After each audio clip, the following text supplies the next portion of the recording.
Sometime between 12 and 13 years old, I had the final confrontation with my mother that got me put in a glorified orphanage for delinquent boys. I hit her across the face and called her a cunt.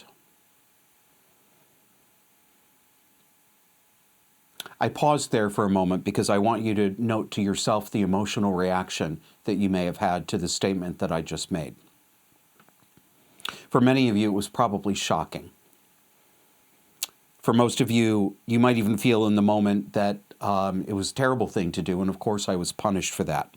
What a bad thing I did. If you're a fairly new listener or viewer who doesn't know the entire backstory, you might be tempted to think there's never any justification for such extreme behavior. And that's how the adult world reacted back in 1987 when I was removed from my home and taken to an emergency overnight facility to await a date in family court. That's how the adult world continued to react during the years that I was in juvenile jail for the crime of defending myself against a woman who had abused me my entire life. Welcome to Disaffected. I'm Joshua Slocum, and this is the show where we talk about politics, culture, and relationships through a psychological lens. I'm going to give you a summary of the backstory. If you want more, you can go back and listen to episode, I don't remember the number, but it was from 2021. There are 2 episodes, Over the Borderline, Parts 1 and 2. Here's the summary. My mother had me out of wedlock at 19. My very first memory, when I was almost 4 years old, was my mother slapping me across the face in front of company and calling me dirty. She then married a violent man by whom she had 2 children, my brother and sister. He beat her. He beat me. He molested my sister, his daughter. We 3 children grew up watching this violence, much of which my mother deliberately provoked.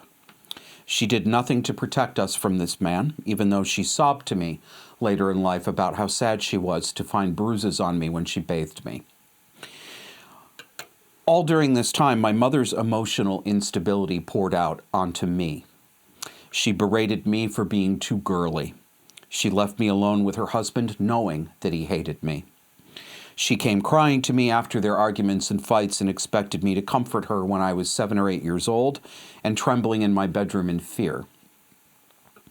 If she got too irritated with me being inadequate in taking care of her needs, she would lose her temper and slap me across the face or across the ass with a wooden spoon. My mother flew into rages when I had disgust reactions to a few select foods and held me by the neck, beating the back of my head while she screamed at me as I vomited my supper into the toilet. This is only the barest sketch of what occurred in that home during those years, leading up to the final confrontation. On that last day, we were having a fight. I don't recall the content, the subject matter of the fight. And I'm sure I was quite a handful. Despite my mother being abusive, that doesn't mean that I was a perfect child. I wasn't. I was a troubled child for reasons. Doesn't mean that I wasn't sometimes mouthy or irritating. I was. I was a child. I was not an adult. I was not a fully grown person with full adult self-control. I was a kid raised in violence and poverty and emotional insanity, and my mother was my role model. So on that last day, we were having a fight. I had already tried to kill myself twice, and all that happened was 2 trips to the ER and being sent home with nothing, but he's fine. That day, that last day, I had had enough of that woman taunting me and screaming at me for not washing the dishes perfectly, for not getting home from my paper route faster, for whatever it was that I'd done or not done on that day. She chased me around the house screaming. I screamed back at her. I told her to leave me alone. She wouldn't. I went up the stairs to try to go to my room, and she followed me. So I threw an empty glass soda bottle at her head down the stairs. That scared her enough to stop her for a moment, but then she kept coming. I don't remember what it was specifically that she said to me as she backed me up into a corner, but I remember her smirking while she did it. What she said in her manner was so humiliating that I lost all of my control. I watched her enjoying her own anger and enjoying the fact that she had provoked me to the point where My head was literally jerking from rage trembling. So I leaned back, put all of my weight into it, and I hit her open-handed across the face with as much force as a 13-year-old boy could do. And it left a red mark. And I said, "You are a cunt, and I hate you." She never laid a hand on me again. But she didn't have to, because I was promptly kicked out for being dangerous and incorrigible. I was taken to Elmcrest Children's Center in Syracuse, New York, which was a glorified orphanage for juvenile delinquents. It was full of kids who boosted cars, set fire to buildings, raped, got into fights, peddled drugs, did drugs. I didn't do any of these things. I'd never even been in a fist fight. But the victims of narcissistic people, particularly children, they pay the price for the crimes that are done to them by their tormentors. Family court sessions required me to act like a good boy and apologize for being a bad and disrespectful son. Once I was in the institution, I had to attend counseling sessions with my mother. Mr. H loved to have me in the room with my mother on one side of his desk and me on the other, while he lectured me about what he called my meandering tall tales and how I constructed them to make myself look like an innocent. What I was really doing, Mr. H said, was blaming my mother for my own faults. I was disrespectful, I didn't appreciate her, and I didn't respect her. So what did I do? I acted. I pretended. I cried a lot, but not for the reasons that I told them.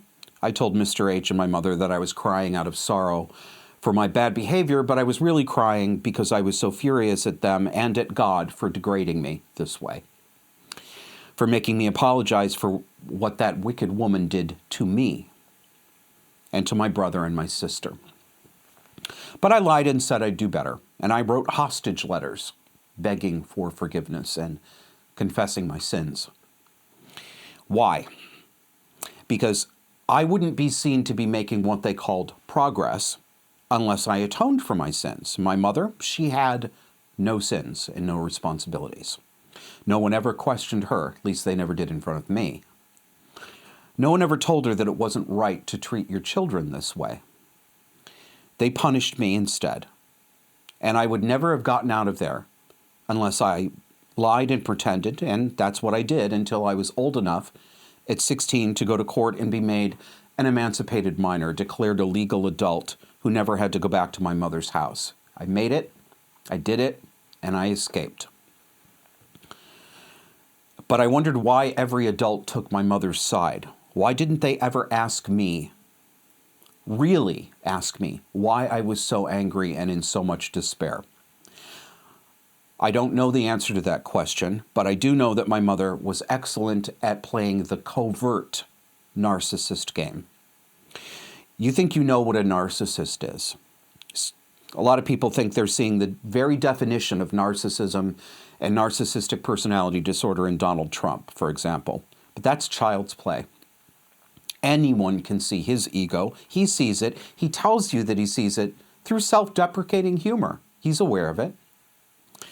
What many people can't see, what most adults, most people cannot see, is covert narcissism. It's quieter. Because the practitioners of covert narcissism make themselves into believable victims. When they push and provoke, they reel back when other people start looking at them, and they put on a wounded bird pose. They cry. They say, "I just want everything to be better." They say they've done everything they can. They just don't know why they have such a troubled son or daughter or husband. My mother, during my childhood, would rail about her own mother, accusing her of abuse and accusing her of putting on a kindly old lady act in order to get sympathy. Well, maybe my grandmother did that, but so did my mother. She crumpled and cried on cue whenever her own behavior might give her away, and it worked. I went to jail, kiddie jail, for 4 years, not my mother. Keep this story in mind because when we come back from the break, we're going to go through the 50-minute Oval Office meeting between Volodymyr Zelenskyy, President Trump, and Vice President J.D. Vance. But before we do the break, I do want to remind you, every month on the first Saturday, we have a get-together for paying subscribed members. We thank you very much for helping us make the show. Always happens on the first Saturday of the month at 12 p.m. Eastern in an online hangout space that we call the Sanity Lounge. So as next month draws closer, keep checking our Substack, keep checking our Subscribestar. That's where you can also buy a membership if you'd like to come in and talk with us. Come back after the break.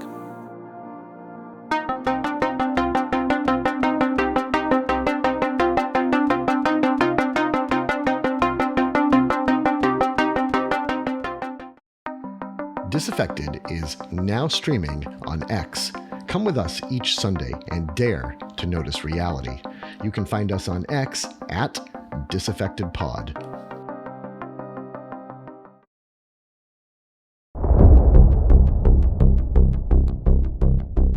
This week, you've no doubt heard the media tell you that it is Donald Trump and J.D. Vance who were bullying Volodymyr Zelenskyy. This meeting that we're going to talk about is what the Democrats are using to say that they are ashamed and embarrassed to be an American. Half this country is so morally deranged, so fully indoctrinated into our cultural cluster B pattern of reversing morality and the truth, that they're siding with a tin pot foreign warmonger who insulted the president, insulted our country, and did it on live television while he was begging for yet more of our tax dollars. These people are attacking our own White House in favor of a man who manipulated, insulted, acted entitled, scuppered a deal on live television, and who has gobbled up $200 billion of our tax money, at least, already. I'm very angry about that this week. The Oval Office meeting has been portrayed in full cluster B reversal mode. If you think that Donald Trump or J.D. Vance were uncouth or mean, you have fallen for it completely. What happened in that meeting was nothing like what you've been told by the media or your NPR-addled father.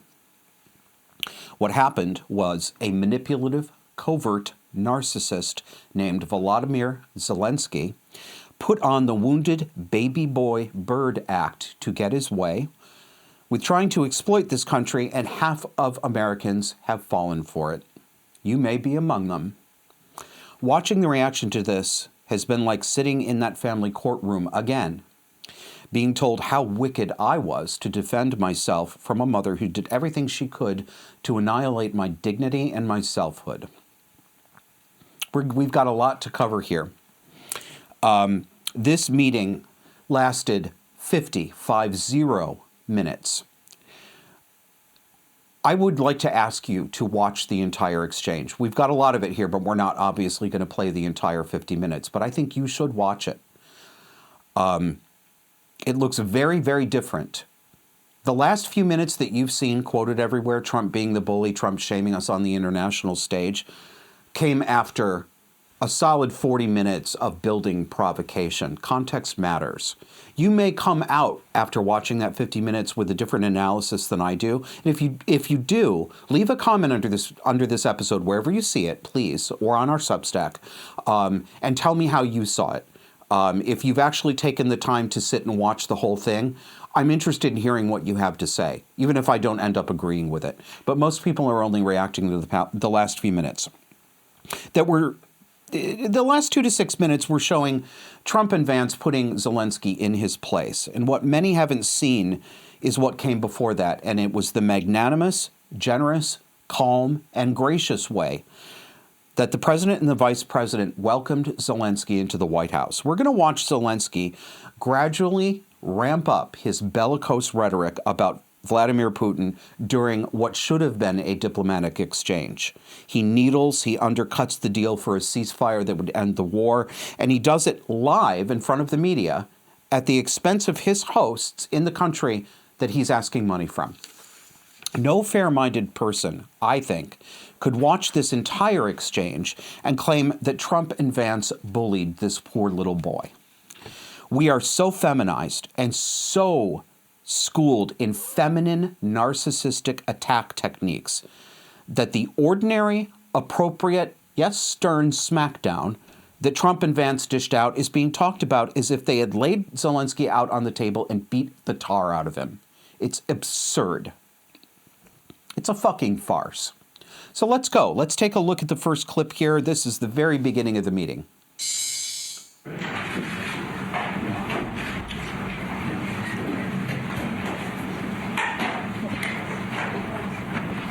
Well, thank you very much. It's an honor to have President Zelenskyy of Ukraine.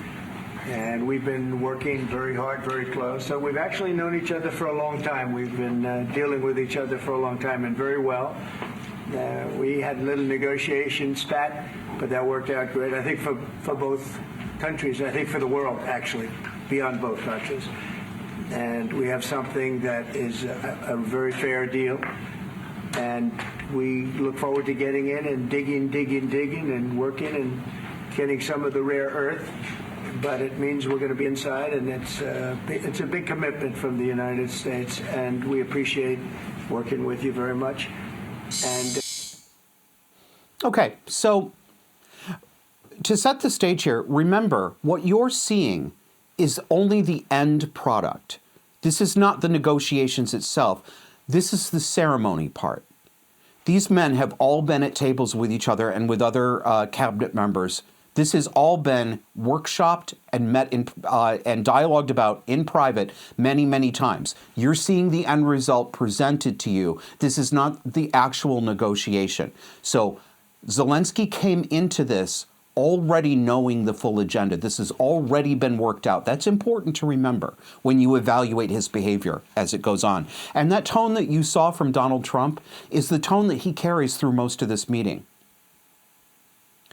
Even if you hate him, even if you just dislike him and you think he's usually the bad guy, what you just saw, you can't honestly say that that's bad behavior. It's not. It's very gracious behavior.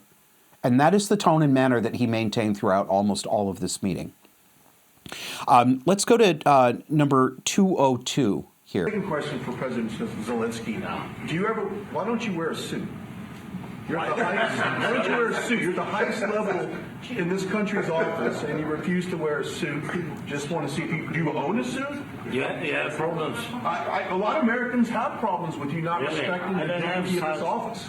I will wear a costume after this war will finish. Okay. Yes, maybe. Maybe something like yours, yes. Maybe something better. I don't know. Yeah. We will see. Maybe something cheaper than Thank you. Okay, so we didn't have the clip where he's showing Trump pictures of prisoners, Russian prisoners, but he did. Ukrainian prisoners who were in Russia. So we went right to the suit thing. Now, this is the exchange where that's a reporter off camera. I don't know which reporter that was. Some of you, I'm sure, do. And he needled him a little bit. The reporter needled him. He said, "Why don't you wear a suit?" And Volodymyr gave it back to him. But I think that's a reasonable question. Why is this guy walking around in his wartime costume? He wears this everywhere, even including when he's posing on the cover of Vogue. So Zelenskyy starts to push back on the reporter and insults him a little bit. I guess it's a little bit fair, but people do have legitimate questions about why Volodymyr Zelenskyy is so comfortable, so confident, that he doesn't even believe that he needs to show the sign of respect, the minimal sign of respect that is expressed by putting on appropriate clothing to come to this meeting. All right. Can we go to clip 204, Kevin? Otherwise, Putin will never stop and will go further and further. He doesn't want. He hates us, you know? It's not about me. He hates Ukrainians. He thinks that we are not a nation. He thinks, and he shared these thoughts, I think maybe with your team also, I don't know. But with all the Europeans, in media, officially and not, he always said that there is no such country, such nation, such language, and such life like Ukrainian.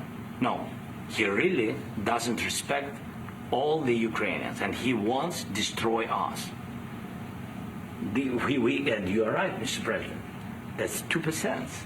This document, maybe other documents, it's a very good start, very good, but it will not enough to stop this person. Okay, it may not be clear to you what's going on here.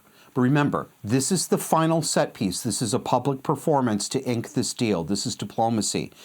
And Zelensky is being bellicose about Putin. He's saying, you know, he's a killer. He's a threat to the diplomacy. He can't be trusted. He's never going to do it. What Zelensky is doing is saying Putin, is not going to agree to this deal as they're sitting there getting ready to sign the deal. He's undercutting the very deal he came to Washington to make, and he's doing it on live television as if this were his press tour. He is undermining Trump, and you'll see this as we go on. Trump is being very calm, very restrained. This man is killing the deal right there. You may feel sympathetic to him. I'm asking any of you who are listening, and I'm sure there's going to be a variety of opinion among viewers. My guess is the majority of viewers are going to see it closer to my point of view than they will see it to the left's point of view. But there may be some of you out there who still think, you know, you're like, well, yeah, that's true. I mean, look at all the things Putin has done. I understand that. What I'm saying is this was not the time or place. Zelensky is not stupid. He's doing something. He's undermining this, and he's embarrassing the people, J.D. Vance and Donald Trump, who are trying to make this, they're trying to tie this diplomatic deal up in a bow and let it go. They're trying to bring everyone to the table. That's why people are upset at Zelensky's performance. Right? I can't make it any clearer than that. I don't think it's hard to see, but it's been really hard to see for half the country. And Zelensky keeps trying to get Trump to badmouth Putin. Trump's not going to do it. We'll see more of this in the next clips. He keeps trying to focus on the deal. You are seeing restraint in Donald Trump. This is what you're not seeing in the last 6 minutes of this that we will get to. But that's all that's been shown to the public. You really need to watch the whole thing. Now, in this next one, I want you to notice how Zelensky undercuts Trump by suggesting that Trump has fallen for Putin's propaganda. 205, please. I don't want to talk about Odessa now. Let's not talk about Odessa. I want to talk about making a deal, getting peace. We don't have to talk about Odessa, but a lot of cities have been destroyed. A lot of cities that are not recognizable. There's not a building standing. No. And a lot of things. Mr. President, you have to come and to look.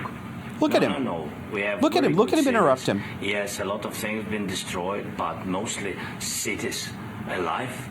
And look at Trump allowing him to interrupt him. Sometimes very restraint. Deep, sometimes closer to front line. Children have to go to underground schools or online, but we live.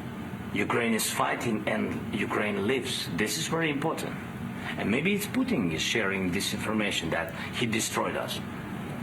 He lost 700,000 people, 700,000 soldiers. He lost everything. Yes. So, Mr. President, one more. He just interrupted President Trump to stop him by saying his perception was, no, all of our cities aren't destroyed. What are you doing? What are you doing? And then, this is when I talk about covert, manipulative, subtle. He is suggesting that Trump has fallen for Putin's propaganda, but you didn't get that because he's using this tone of voice, you know, and you are sympathetic to foreigner freedom fighter, right? I don't know. Maybe Putin has given misinformation. That's a direct insult to Trump. Maybe you just fell for Putin's misinformation, Mr. President, who I am here to ask money from. Still, did you notice that Donald Trump allowed him to interrupt him and he didn't react to his provocation? Did you notice Trump's restraint? All right. Next one, this is going to be a little bit difficult to understand. Because I believe it's a Polish reporter. There are a lot of reporters with very thick accents. They are hard to parse. But the reporter has a question on whether Donald Trump, quote, aligns with Putin. And Trump explains reality. He basically says, I can't go around calling Vladimir Putin names and expect him to sign a diplomatic deal. Duh. 206, please, Kevin. Poland was under Russian control for decades after the Second World War. When I was a kid, I looked at the United States not only as a most powerful country, richest country in the world, the country that has great music, great movies, great muscle cars, but also as a force for good. And now I'm talking with my friends in Poland, and they are worried that you align yourself too much with Putin. What's your message for them?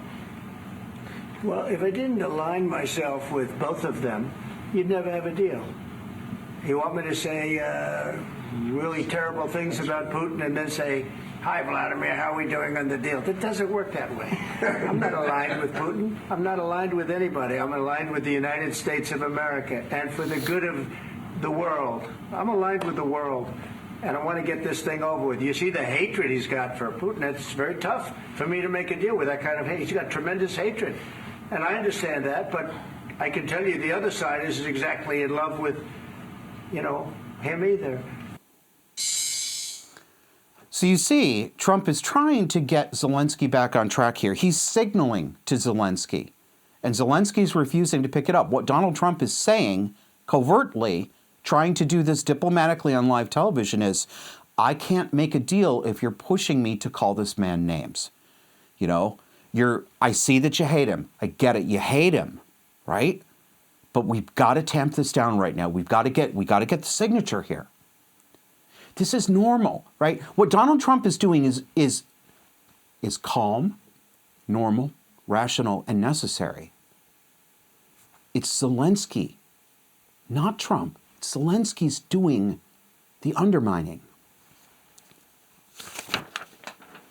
This is where J.D. Vance comes in. And of course, I told you, this is 50 whole minutes. There's a lot more to this. And I think if you watch it, you will agree with me that Donald Trump remained the calmest person in that room despite deliberate provocation until it was too much.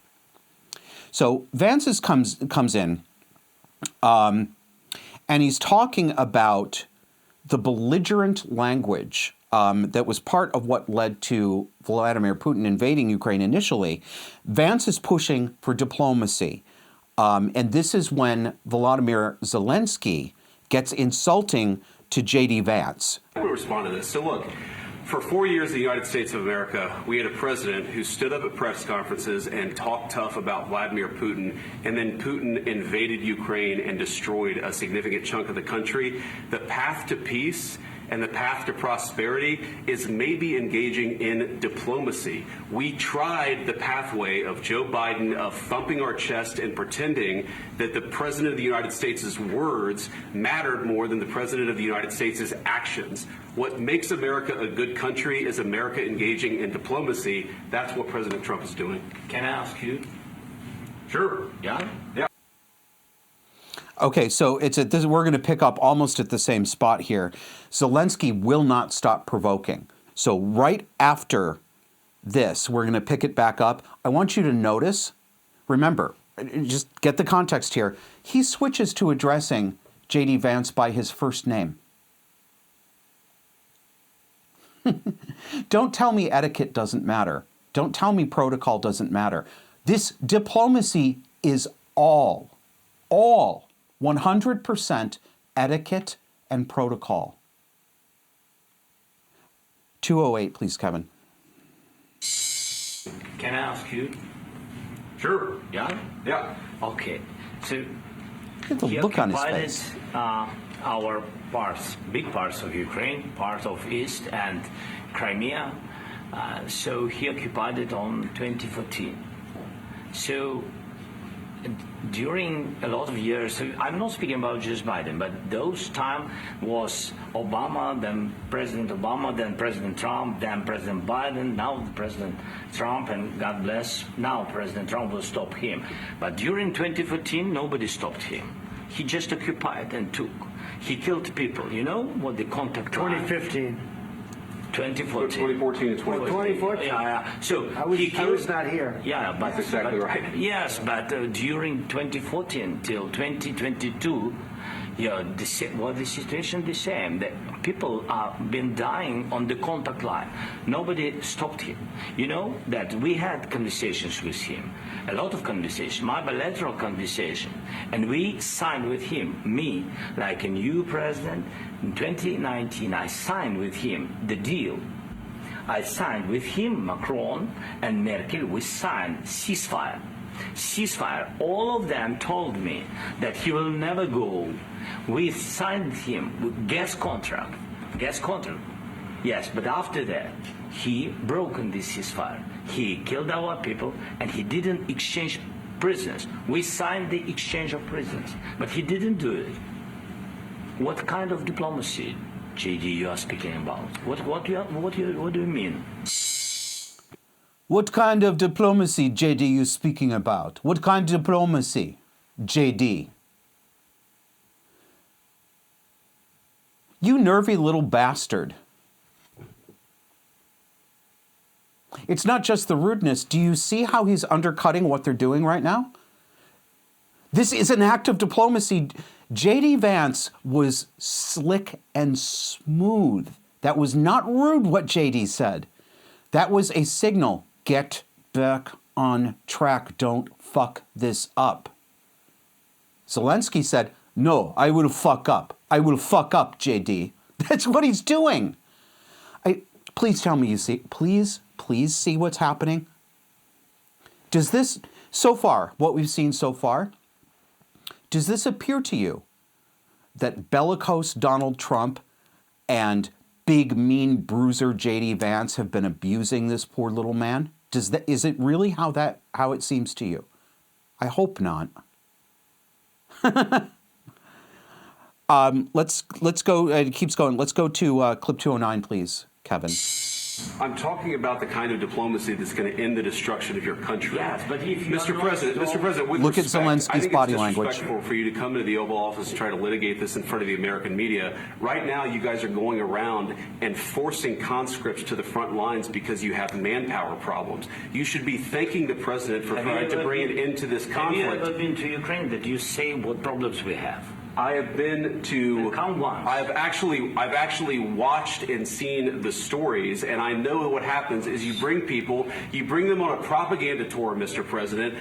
Do you disagree that you've had problems bringing people into your military? We have problems. And do you think that it's respectful to come to the Oval Office of the United States of America and attack the administration that is trying to prevent the destruction of your country? A lot of questions. Let's start from the beginning. Sure. First of all, during the war, everybody has problems, even you, but you have nice ocean and don't feel now, but you will feel it in the future. God bless. You don't know that. God bless. You don't God know bless. that. You will not You have gotta-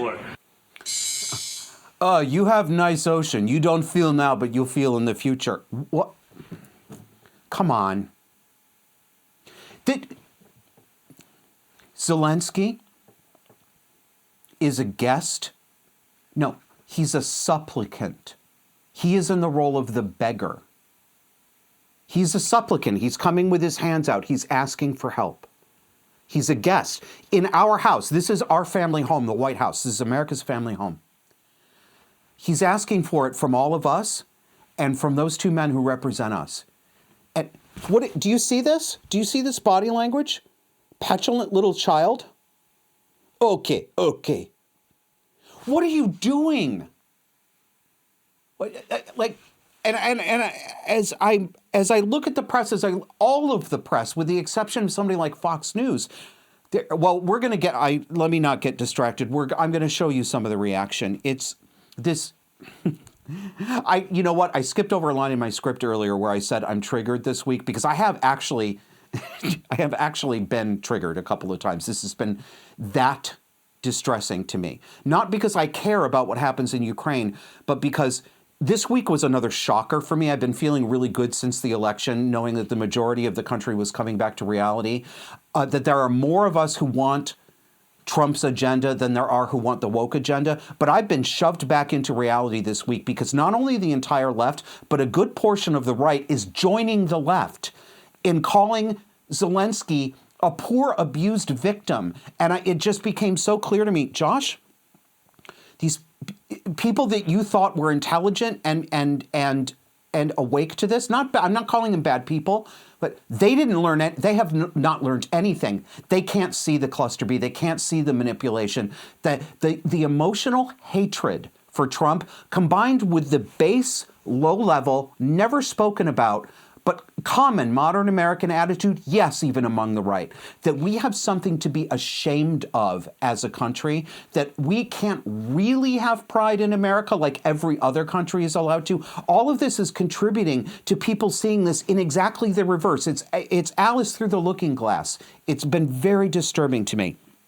So here in this clip, what he just said, you have nice ocean, you don't feel it now, but you're going to feel it later.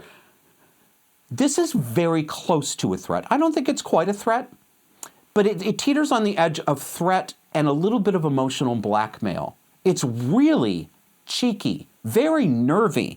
And then we start getting the temper tantrum, childish body posture. And it's at this point, we're already 40 minutes into this meeting, okay? I've just showed you, I think, enough of the context earlier for you to get a good and adequate sense. This is the first time, 40 minutes in, that Trump starts to get stern. Think about the provocation that he let pass without even showing it on his face. He didn't even show it on his face. This is the man who's supposed to be emotionally out of control. This is the first time he gets stern. Let's do clip 210, please, Kevin. Don't tell us what we're going to feel. We're trying to solve a problem. Don't tell us what we're going to feel. I'm not telling you. Because you're in no position to dictate that. That's exactly what you're doing. You're in no position to dictate what we're going to feel. We're going to feel very good. Feel influence. We're going to feel very good and very strong. You will feel influence. You're right now not in a very good position. You've allowed yourself to be in a very bad position, and he happens to be right about it. From the very beginning of the war. You're not in a good position. You don't have the cards right now. With us, you start having cards. Right now, you don't. You're playing cards. You're playing cards. You're gambling with the lives of millions of people. You're gambling with World War III. You're gambling with World War III.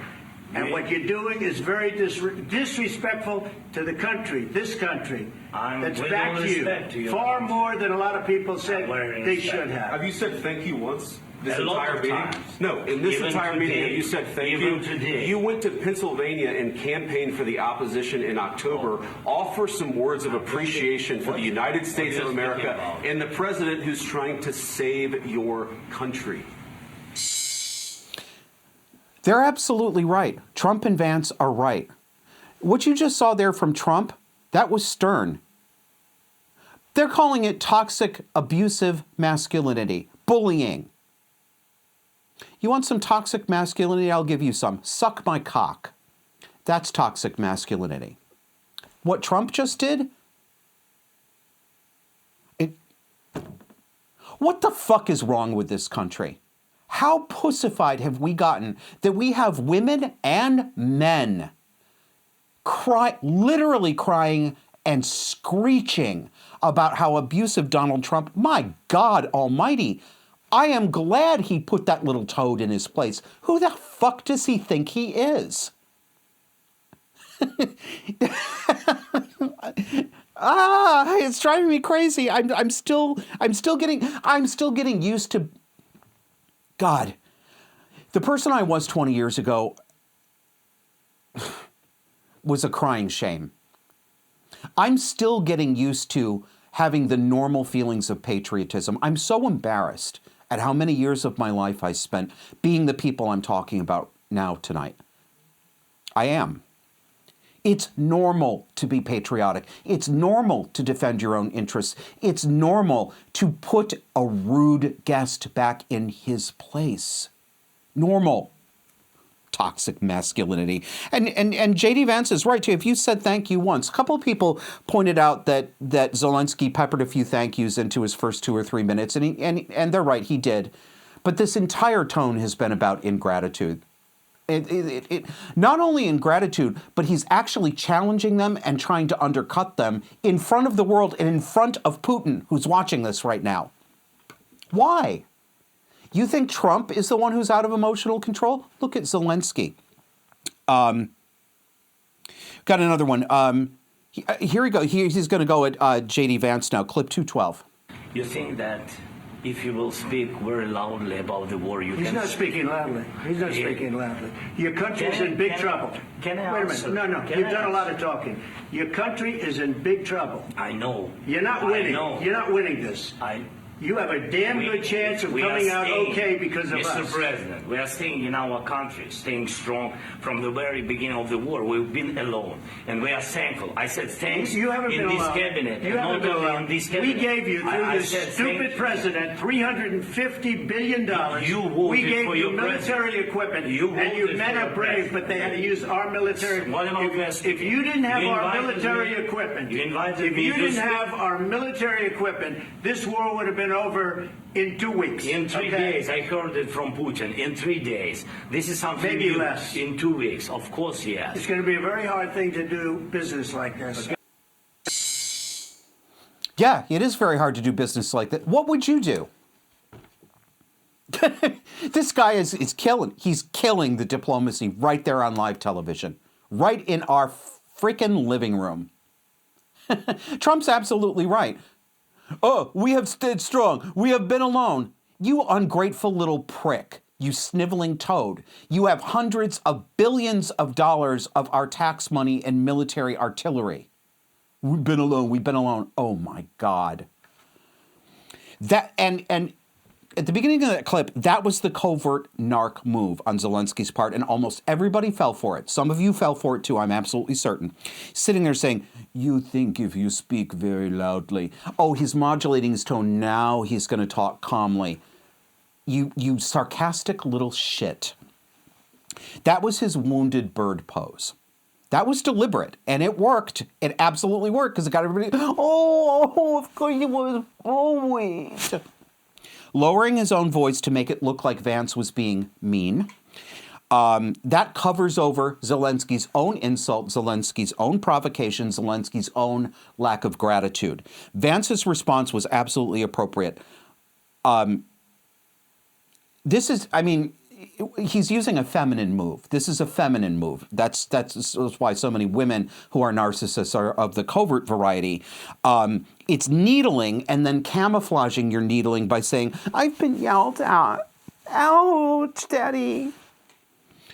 They use this to get sympathy. Nobody recognizes it anymore. Well, frankly, you know why they don't recognize it. It's because women have been allowed to get away with it. Now the men are too.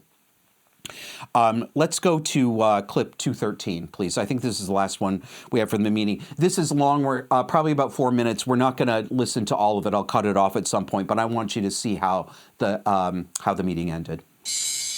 To say thank you. I said a lot of times to American people. Except that there are disagreements. Look at his Let's go tone and litigate those attitude. Disagreements rather than trying to fight it out in the American media when you're wrong. We know that you're wrong. But you see, I think it's good for the American people to see what's going on. I understand, sir. I think it's I very understand. important. That's why I kept this going so long. You have to be thankful. You don't have the I'm cards. thankful. You're buried there. Your people are dying. tell you You're again, running low I know. on soldiers. Don't You're please, running Mr. low on President. soldiers. It would be a damn good thing. Mr. And then you tell us, I don't want a ceasefire. I don't want a ceasefire. I want to go and I want this. Look. If you could get a ceasefire right now, I tell you, you take it so the bullets stop flying and your men stop getting killed. Of course, we want to stop the war. But you're saying you don't want a ceasefire. But I said to you, I want a ceasefire. with guarantees. Because you'll get a ceasefire faster than an agreement. Ask our people about ceasefire, what they think. That wasn't doesn't with matter me. for you what- That what wasn't is- with me. It That was wasn't with with you. a guy named Biden, who was not a smart person. This That is was your- with, this that is was with your Obama. president. It was your president. Excuse me. That was with Obama, who gave you sheets, and I gave you javelins. Yes. I gave you the javelins to take out all those tanks. Obama gave you sheets. In fact, the statement is Obama gave sheets and Trump gave javelins.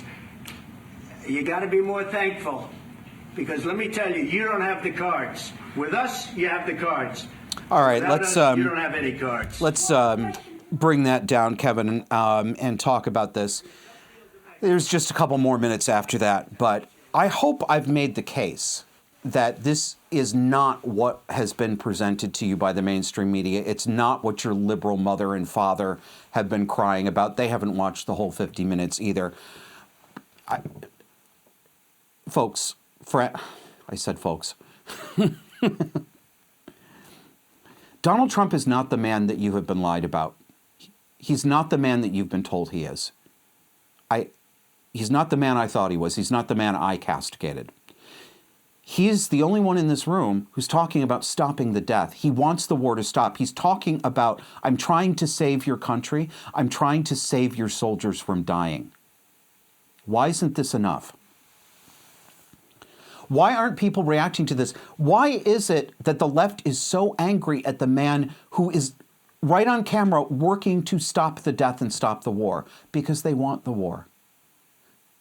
Oh, yeah, well, we're the flower power. We're the hippies who is against the Vietnam War. Fuck you were always liars. You're posers and liars. You're bloodthirsty. You are just you crave death. You people crave death and domination, and you besmirch the character of an imperfect man, but a man who has a lot more actual good and a working moral compass that you have never had, and you certainly don't have right now. All right, it's been hard to take the reactions to this from more than half the country. They see this and they believe that Zelenskyy is a wounded bird, a victim. They don't care that he came to our house insulting us and our administration, who are trying to look out for not only his interests, but our interests as Americans. They're emotional. They are emotional, at least emotional traitors to this country. They side with this foreign fuck against their own interests in their own country. Their own interests, their own tax bill. God. You know what's to blame for a lot of this? Not all of it, but a lot of it. Feminism. Yeah, that's right. Everyone's afraid of toxic masculinity. All masculine response is called toxic. All of it. The most mild masculine no is called toxic masculinity. And right now, I am yelling. Actually, I'm not yelling. I'm shouting. That's one step below yelling. I am shouting. Is this toxic masculinity? Because if it is, you better buck the fuck up. It gets a lot worse than this.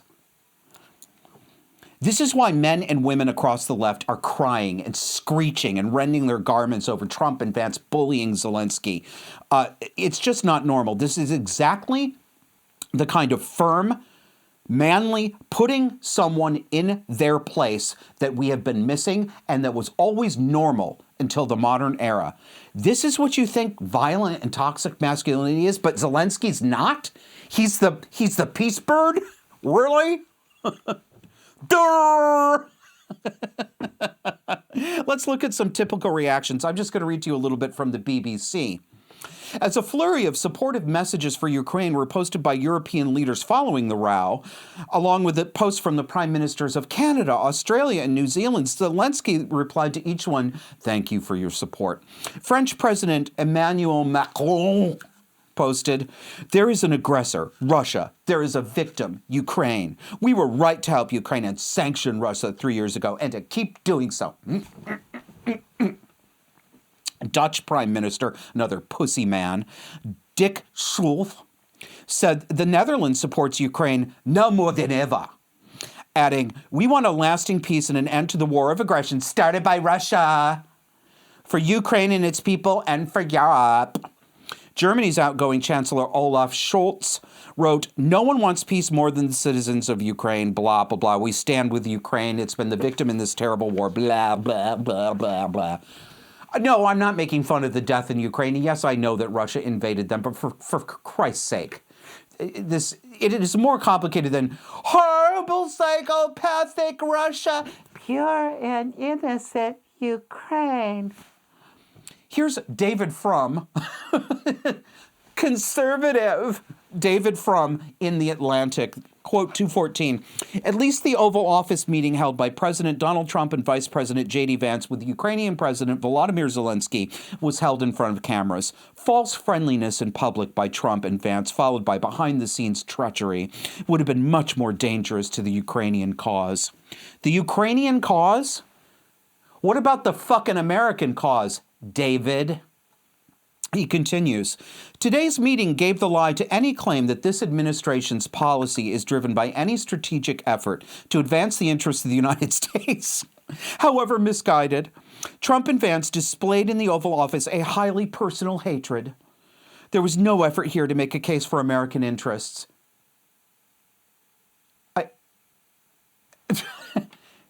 Mere complete reversal. Complete reversal. Black is white, up is down. Finally, he says, Vance complained that Zelenskyy had traveled to Pennsylvania to thank U.S. ammunition workers because, Vance charged, the appearance amounted to campaigning for the Democratic presidential ticket, because it was. He was there with Pennsylvania Governor Josh Shapiro, for God's sake. It was part of a Biden campaign boost. That little prick went into a bomb factory in Pennsylvania in his in the same getup he's wearing in the Oval Office, signing bombs like it was cute. Oh my God! Oh no, we have here we go. This is from a Substack writer named Steve Schmidt. He is a handmaid like Mussolini to Hitler at Munich. Donald Trump is an appeaser and a disgrace. He is a fool. The cost of his presidency will be the war that is likely to send us back to the Stone Age. J.D. Vance is contemptible. His performance in the Oval Office today was frightening. He is a sycophant and enabler of Trump's worst instincts. He's a Silicon Valley extremist who knows next to nothing about anything that really matters. A Silicon Valley extremist?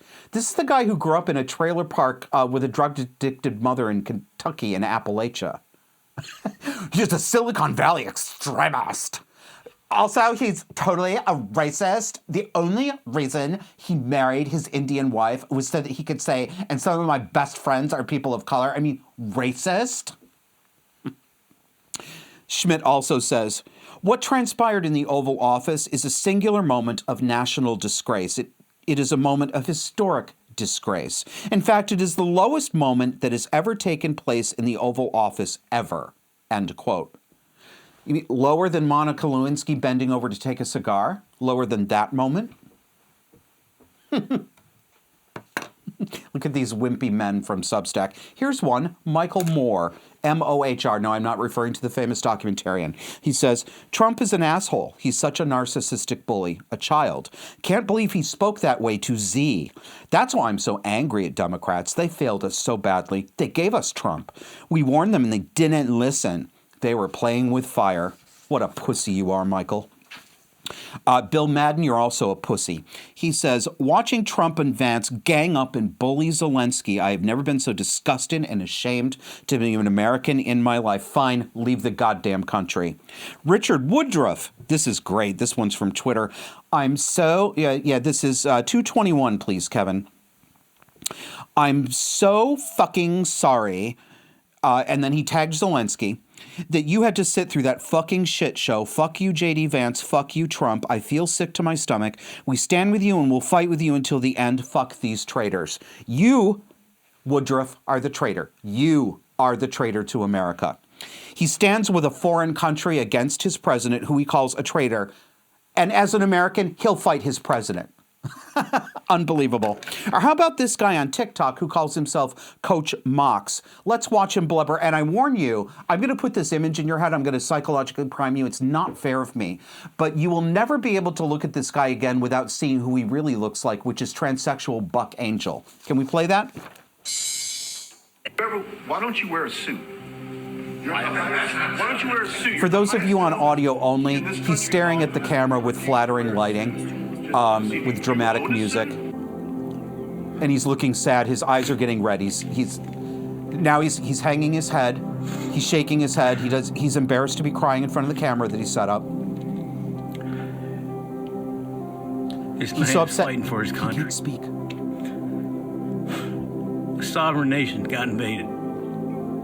His people were dying, and this motherfucker talks about him wearing a suit. I hate this fucking country.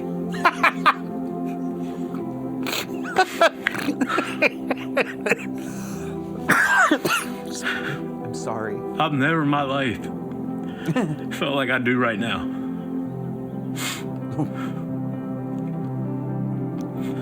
I don't give a fuck what he wears. This man has been respectful to every leader in the world. Oh my God. Everybody. And you clowns want to fucking do that shit to him when he comes over here. And then talk to him like shit and kick him out of the White House. You fucking disgraceful son of a bitches.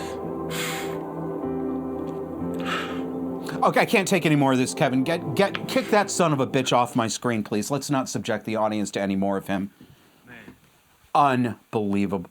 You motherfucking sons of bitches. Can't believe it. Get her done.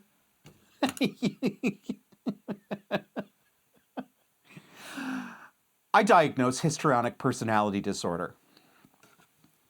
Want to see what happened yesterday in Vermont? Very near my home.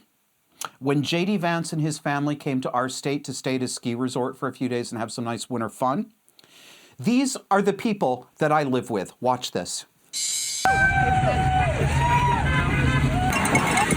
They're all standing on the side of the road with signs. Goodbye, free world, traitor Trump. While thousands of people are losing their jobs, losing their health care, losing their funding.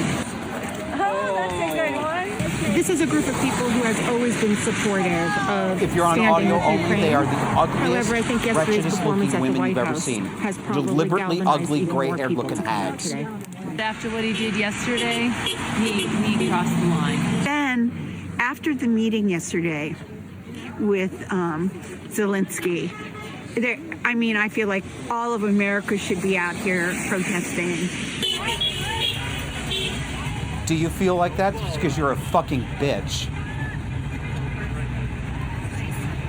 Okay, what you're seeing right there, I was just on that road the other day. It's on the way to my friend's house. This is literally 3 miles away from me. I'm up there all the time. Let me tell you something about I am almost certain this woman has to be there. In Northfield, Vermont, is a tiny little Victorian town along the Mad River, which intersects with the Winooski River. Why am I telling you that? You don't care. This is a little village in the Green Mountains. All the roads are winding. There are gorges everywhere. It's postcard, right? And I come around the corner. Now this house there has had a sign for years.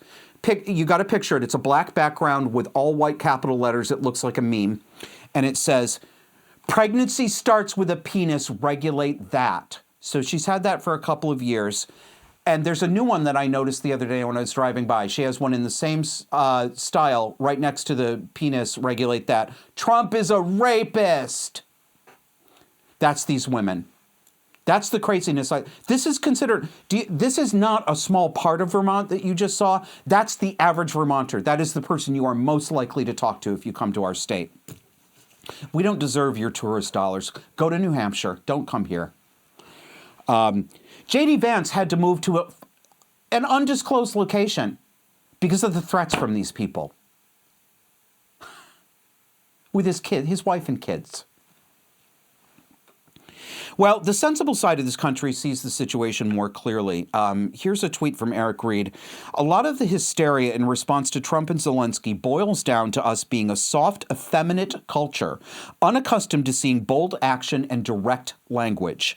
Nothing sinful or inappropriate was said or done, but it shocks the senses to see backbone in negotiations. That's exactly right. Next, another one good here. Comfy in the Chaos says, this country has been so feminine for so long that basic levels of masculinity in the White House is causing shrieking. My grin is so big I've waited for this for decades now. Yeah, this is what I've been talking about for years now.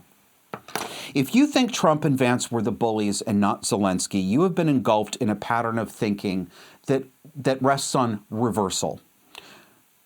And if anybody's listening who disagrees with me, I hope that you won't hear this as me trying to be your enemy. Volodymyr Zelenskyy was not bullied. He was an arrogant, exploitative, ungrateful, insulting, and entitled little man who exhibited all of those behaviors while he was a guest in the home of the country he wishes to be his benefactor. A country that has already given him hundreds of billions of your dollars. He was astoundingly rude, provocative, and counterproductive. Most people would have been able to recognize this 20 years ago, I think. I see some people who, having read their output over time, I have judged to be smart, intelligent people who nevertheless have been completely bamboozled. They 20 years ago would have been able to recognize this, but their brains are on Trump derangement syndrome and toxic femininity, just like everybody else. Adults are acting like naive 20-year-old first-year kindergarten teachers. Even many on the right, they've given in, they've allowed themselves to be convinced of the left's moral reversal, and they all want to gather this poor little bullied boy to their bosom. In this analogy, they're like the wife who berates her husband, goes after her husband. When a house guest comes in, some dude comes in, shouts for his favorite ale because he doesn't like the brand that his wife served him, and insults his family. And so the husband throws him out on his ass, and the wife goes and attacks her husband for being mean. That's what people are doing. It's like, can any of you people be loyal to your own country? Do any of you understand what loyalty means? You don't. You don't. Loyalty is not a value for us anymore. Being shitty to your own family is our value. Do you know what it does to people of goodwill who watch you do this? Do you know what it makes us think of you? We notice your disloyalty. We notice your zest to side with a guy who's no good for you. A foreigner who has already taken at least $200 billion of your money. You side with the foreigner against the person, usually a man, who's actually sticking up for your own interests. And not to go off on too much of a tangent, but this is also the reason why men won't help women in distress in public anymore. Not men's fault, women's fault. They did this. Well, it makes people like me distrust you permanently. Correctly. Loyalty matters. Being part of your own team, perfect or imperfect, matters. The only time you break loyalty is when your team really goes down the wrong moral path, and that is not what happened here. So yeah, if you detect that I'm emotionally activated this week, you are correct. I am not annoyed or irritated. I am angry.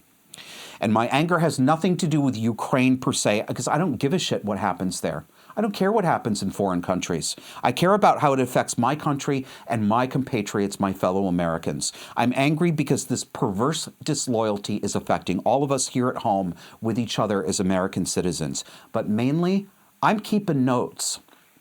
I have resorted several people into the never trust them permanently category that I didn't think I would put them in. They're not bad people. They're really not bad people. But they are enablers. They are flying monkeys for Cluster B, and they will turn on me at some point in the future. The people that I'm talking about who know me, they will do this to me. And if you have people around, including your mother and father, brother and sister, they will turn on you too.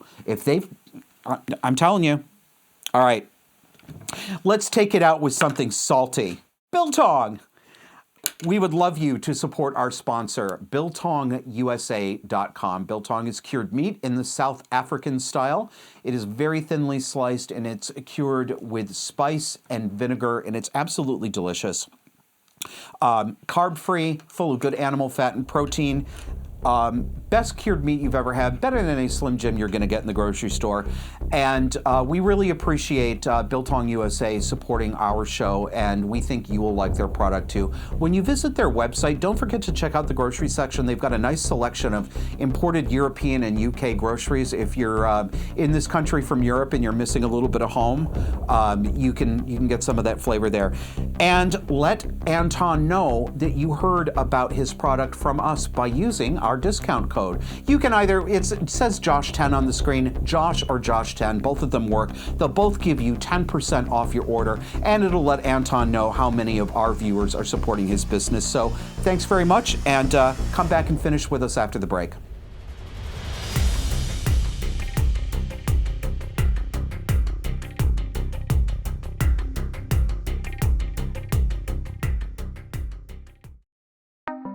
Disaffected is now streaming on X.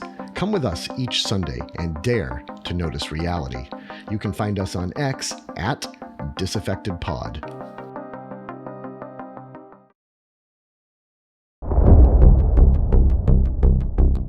Hey Hey there, little birthing person. Want to take a ride in my car to paradise?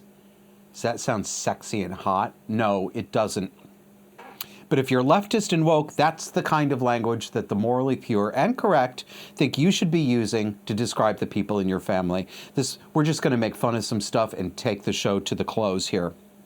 See, the left has decided a bunch of contradictory things about the birds and bees, and to be a good leftist comrade, you have to reconcile these two things in your head. Number one, trans women, who are men, trans women are women, and trans men are men. You have to have that, but you also have to believe this at the same time. Number two, biological sex isn't real. At best, it's some kind of gray spectrum. Good luck. While the normal majority in America is rejecting the culture-wide psychotic delusion called transgenderism that we've all been living under since at least 2015, the blue states are holding out.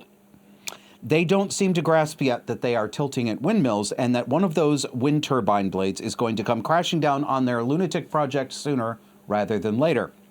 Now, Wisconsin, the state of Wisconsin, has decided that humans are no longer to be described in human terms.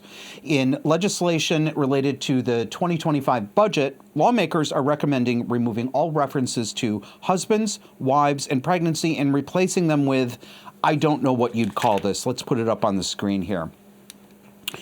Wisconsin budget recommendations. Word previously used, wife or husband. Change it to spouse. Word previously used, mother. Change it to inseminated person. I'm not making this up. This is real. Yeah, you don't get to call her a mother anymore. She's an inseminated person. Word previously used, paternity. Change that to patronage. Word previously used, father. Change that to natural parent. Word previously used, man or woman. Change to person. Wonder-tard powers activate. Form of bullshit. Remove wife, husband. It substitutes inseminated person.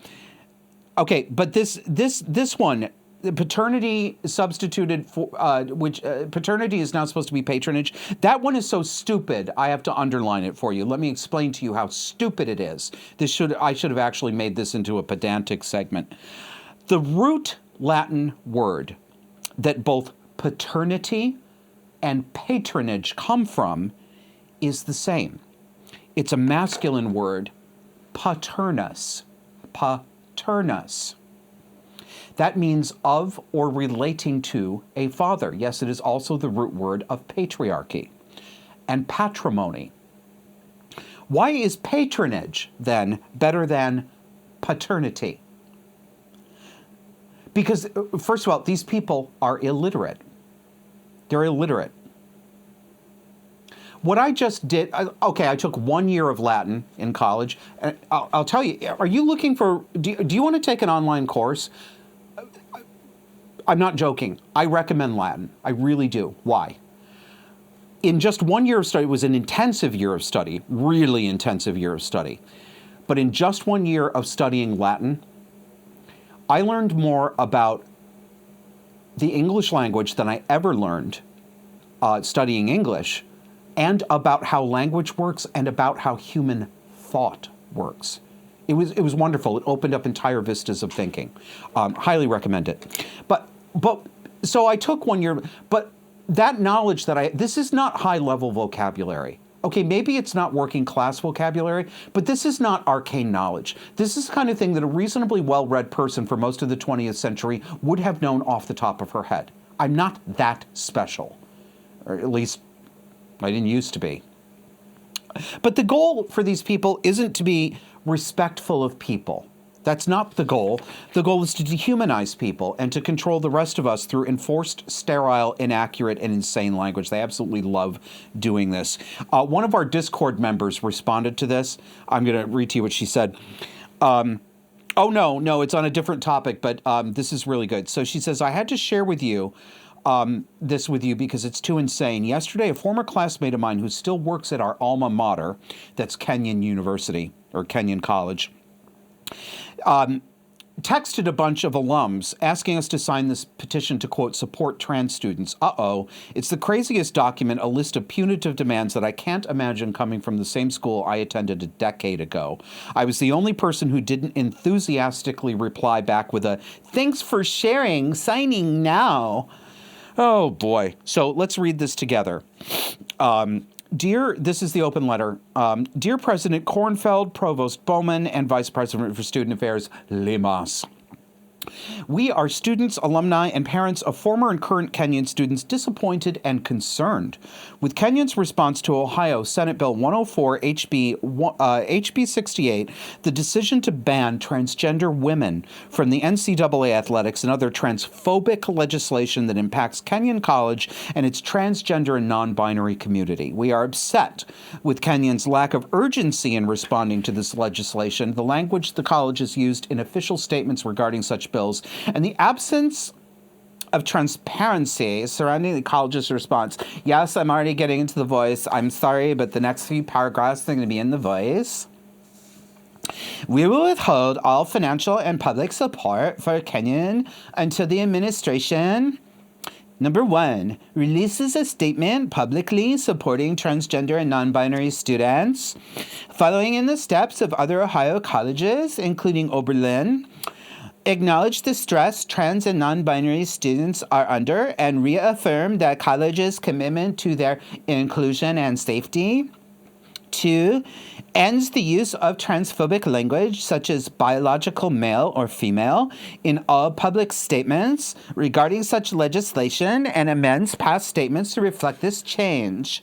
This language further alienates and harms transgender, non-binary, and gender non-conforming students, faculty, staff, and other community members by reducing them to their assigned gender at birth, and normalizes transphobic narratives. 3, increase transparency surrounding Kenyon's response to these transphobic bills. Clarify what steps Kenyon will take to protect its trans and non-binary students and ensure they can still have a full sense of belonging at Kenyon. 4, the recent nationwide uptick in transphobic legislation and rhetoric has left us all anxious and saddened, and Kenyon's willful compliance with these laws has only strengthened our fears. While Kenyon holds a special place in our hearts, and because of the important role it has had in our lives, we cannot in good conscience stand by as vulnerable and marginalized groups and community members are attacked and left without support from the college. Did you notice that? They are saddened about the college's, quote, willful compliance with these laws. Does Kenyon have a law school, even pre-law? These people are telling you that they're anarchists. They're just saying it. These are the kind of people who burn buildings, beat up other students, and sometimes go farther. That's really who they are. Well, whine while you can, because you bitches are going to end up obeying the law. And finally, we have more evidence of Elon Musk derangement syndrome, which is as acute and critical as TDS. Oh, I'm going to do it right here. Kevin and I were talking about a checklist on the show. I just turned off my space heater in this cold room. Sorry, we're trying to give you clean audio, and I keep screwing it up every week. All right, so Elon Musk derangement syndrome. I'll read you. This story comes out of Colorado. A 40-year-old woman was arrested after she was allegedly found with explosives at a Tesla dealership. The arrest came on Monday following an extensive investigation that began on January 29th in response to a series of vandalisms, what an awkward phrase, involving incendiary devices at the Tesla dealership in Loveland, Colorado, according to a press release. The police department says, on Monday evening, Nelson, that's the suspect, returned to Loveland Tesla while in possession of additional incendiary devices, along with materials attributed to vandalism. I have no idea what that's supposed to mean. Detectives apprehended Nelson prior to further damage occurring. Lucy Grace Nelson was immediately taken into custody and booked in the Larimer County Jail. She faces charges including use of explosives or incendiary devices during a felony, criminal mischief, and attempted commission of a Class 3 felony. A $100,000 cash surety bond was set following the charges. Now, the weirdest part of this story was that it was a woman trying to blow up a business with homemade bombs. That's unusual. What kind of woman would do that?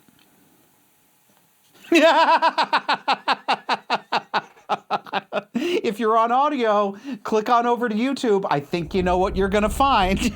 I love this headline. This is a news headline with a picture of this dude, this dude-ass dude right there, big as life. And it says, Colorado woman, 40, caught trying to plant explosive devices at Tesla dealership. Lucy Grace Nelson, 40. And the little tagline says a 40-year-old woman was arrested. Look at that big honking lantern jaw. Okay, that's the show. Thank you for watching. Thank you for listening. Thank you especially to our subscribing members who help us make this show. We appreciate it. If you want to be one of them, look us up on Subscribestar or Substack, and we'll see you next week.